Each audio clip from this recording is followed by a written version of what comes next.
ሚያዝያ 10 ቀን 2018 አድቢሳ ሞገሬ 430 በተባለው ወጣት ባለፈው ሳምንት የተለጠፈውን ቪዲዮ አያይዣለሁ። ቪዲዮው የቀልድ ቢመስልም ከ8 ዓመት በፊት የነበረውን የዜጎች በዓል በግ ማረድን አስመስሏል። በፋሲካ መካከለኛ ገቢ ያላቸው በበግ እርድ፣ ዶሮና ቅርጫ በማዘጋጀት ዜጎች በደስታ ያሳልፉ ነበር። የልጁ ቪዲዮ ከቤቱም ሆነ ከጎረቤቱ የተለመደውን በማጣቱ ቁጭቱን ደስታውን ለቀሙት ሆዳሞች ለማሳዘን ቢያቀርብም ለባለ ድንጋይ ልቦች ምናቸውም አልሆነም።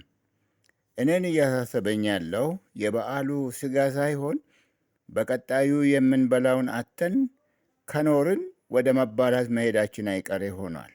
ዘሪሁን ከጋረማው